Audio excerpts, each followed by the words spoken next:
কিভাবে পরিচিত ছিল? টিকটকে। সুবা ও মমিন দুইজন টিকটকার। সামাজিক যোগাযোগ মাধ্যমে এই যুগে তাদের পরিচয় হয়েছিল ভিডিওর মাধ্যমে। প্রথমে লাইক, কমেন্ট, এরপর চ্যাট, তারপর ভিডিও কলে কথা বলা। সব মিলিয়ে দ্রুতই গড়ে ওঠে এক গভীর সম্পর্ক।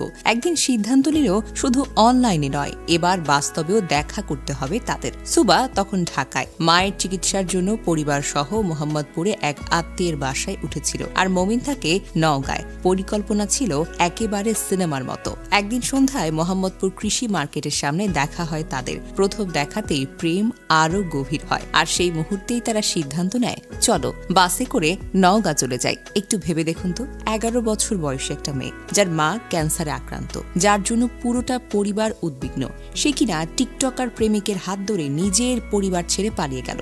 এই ঘটনায় পুরোটা দেশ চমকে যায়। সাংবাদিকরা যখন সুবাকে প্রশ্ন করে, তুমি কি কারণে বাড়ি ছেড়েছ, সুবা সরলভাবে উত্তর দিল, বাসায় ভালো লাগে না। অথচ এই বাসাতেই অসুস্থ মা, যার ফুসফুসে নাকি ক্যান্সার। সেই মা যিনি হয়তো দিন গুনছেন জীবনের শেষ সময়টার। এই বাসাতেই ছিল তার বাবা, যে অসহায়ভাবে পুলিশের কাছে ছুটছিল।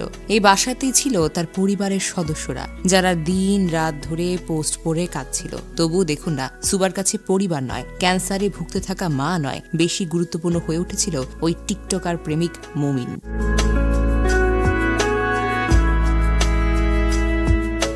সামাজিক মাধ্যমে লক্ষ লক্ষ মানুষ যখন বলছিল সুবাকে খুঁজতে হবে, যখন সবাই দুশ্চিন্তায় ঘুমাতে পারেনি, যখন অনেকেই ধরে নিয়েছিল মেয়েটি হয়তো অপহরণ হয়েছে অথবা খারাপ কিছু ঘটেছে, তখন সেই সুবা ঘুরছে নওগাঁয় প্রেমিকের হাত ধরে।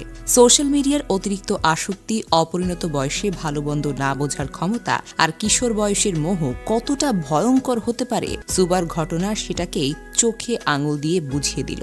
সচেতন হন, সতর্ক হন, সন্তানদের প্রতি নজর রাখুন, কারণ আজকের এই টিকটক প্রেম হয়তো আগামীকাল বড় কোনো বিপদ ডেকে আনতে পারে।